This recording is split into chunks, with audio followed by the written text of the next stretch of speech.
Walt Grizzly in the chat. Thoughts on the big trades? We talked about this at the start, so not going to go super in depth on it here, Walt. But I think that the Raiders got what they could for Davante Adams in a situation that they didn't handle properly, and I think the conditional second round pick is about as well as they could have done. For the Jets, it's a move you kind of have to make, even though I don't think a second playmaker on offense, or in the pass catching game, sorry, is really the exact thing that this team needed. It is at least another guy who can go out and make some plays, because it was just a little bit too much Alan Lazard for a potential championship team. And I think it gives you a bit of a boost there in the passing game. And I think it'll be good for Davante Adams because we talked about it before. He is not one who is getting a ton of separation on guys anymore. He is going to be a contested catch guy. And Aaron Rodgers is going to feel very comfortable throwing those contested catches to Davante Adams because of the, I guess, symmetry that they have, or the comfort that they have with each other. And from a fantasy standpoint, I think that it helps all the guys in New York because it just makes the offense a little bit better.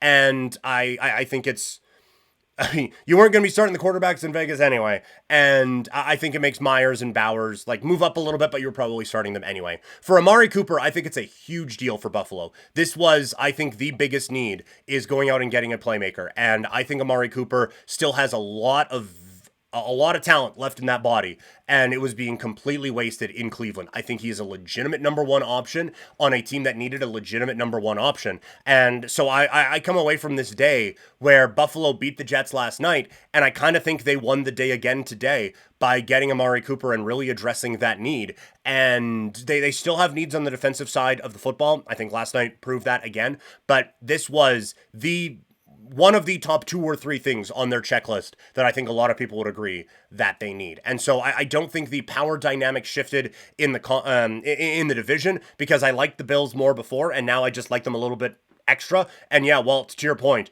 I love this trade for the Bills. A 3rd round pick to go out and get your number 1 receiver. Like this, legitimately, this makes this a Buffalo Bills team that is, I think, a defensive player away from, again, being a Super Bowl contender. That's how much I think the needle moves with this particular trade for the Buffalo Bills. And then from a fantasy standpoint, if you held on to Amari Cooper, you are throwing parades across cities and all of that. Like that, this is just a gigantic move for you. What player do you think defensive player do you think they need?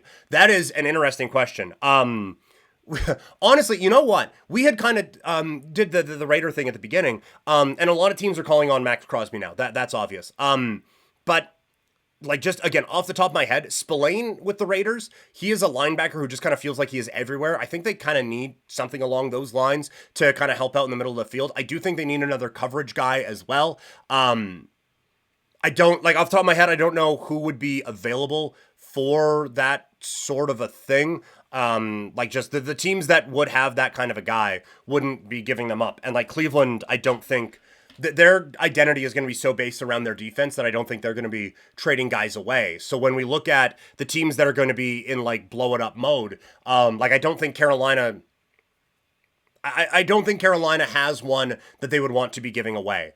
And so like the coverage things, that one may have to just be schemed a little bit more. So if you can get a linebacker in there that can kind of help patrol the middle of the field, and Spillane is all over the field at kind of that second level, I think that would be good. Obviously, again, I'm very Raider focused. So I'm like, well, Max Crosby just helps everything. But if you can kind of get maybe a bit more of a pass rush, that would help. But again, I think the Raiders are going to be asking a lot for Max Crosby, so I don't think that would necessarily be the move. But it is, that might be something to look at a different point this week, is players that could or should be available, because we know the NFL kind of sucks at trading. But I think that the need is growing in Buffalo, and I think this shows that they are willing to address that, because this was something they didn't do in the offseason when we thought they should, maybe even last season. But we thought they needed a defensive player last season, and they didn't go out and do that. This is showing, I think, a level of urgency. And I think it's for a couple of things that we talked about, Walt, last week, where we talked about like how few legitimately good teams there are in this league. If you are looking around, Buffalo had a stretch there where it was just absolutely putrid. And now they are leading their division. They feel like the clear frontrunners in their division. And when you look at the AFC, it's like, well, Kansas City is just barely scraping by in their games. I still think a very good team. But Kansas City's kind of barely scraping by. Like Baltimore, they look good against bad defenses, except the Raiders. But what kind of defense do they have? Like, how confident are we in them going forward? Like, there isn't well, this team's doing this great, so just do your best, but it's probably not going to go well. I think you are seeing that teams are recognizing, hey, this is wide fucking open right now.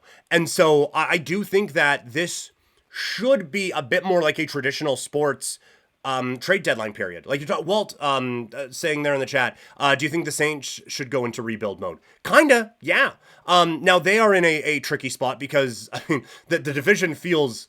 Speaking of divisions that feel wide open, like Atlanta one week looks amazing and the next week they don't, and New Orleans, like that defense is good enough that they can keep them competitive in those games. But yeah, you look at like beyond this year, you have Olave, who is a solid receiver.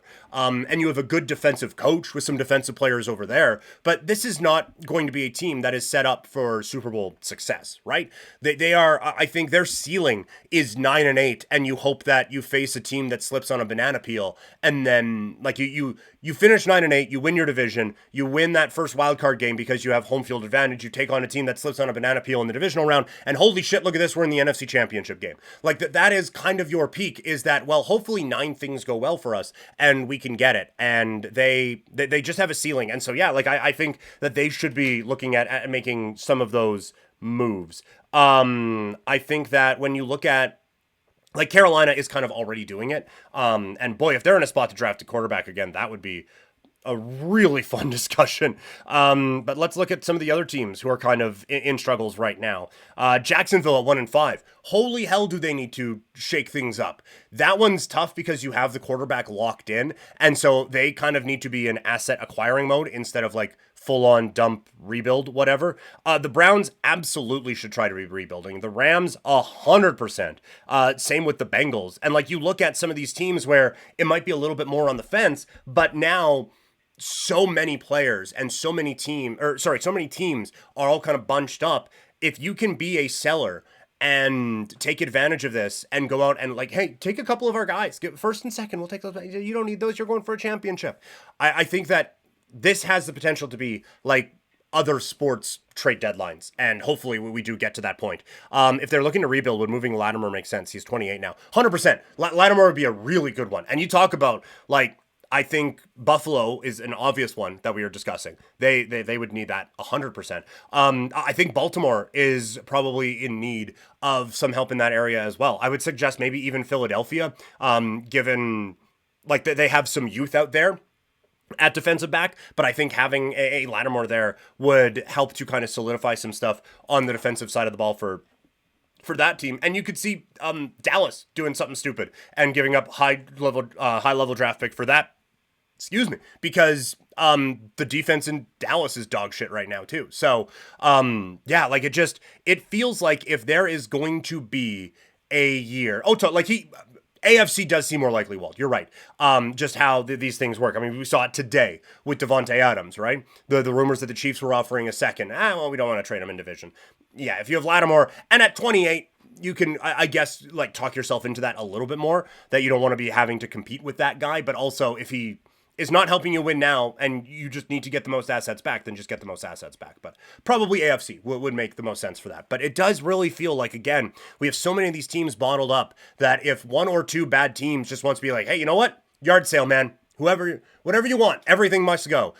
There could be a lot of value to be had for those lesser teams, and B, a chance to really put yourself over the top if you are one of the top teams in the NFL. So a lot of really good discussion happening, and a lot of real intriguing storylines around the National Football League here this year. So it's I think that we could get we've already had a little bit more kind of action trading wise than we've normally seen around the National Football League. And so now it is kind of okay, what's next? Who's next? Where are we going? What are we doing? What's happening here? Even like Carolina, like I know you're kind of saving things a little bit, but The wins aren't coming. If one of the upper teams loses a quarterback or something, Andy Dalton, available. There, take him. Go. Adam Thielen, out of here. Get on. Get going. Deontay Johnson, maybe. No. Deontay Johnson, you probably need to keep around. Like, you do need some guys for your young quarterback to catch the ball from. But, no, I think there's a lot of intriguing options that are out there.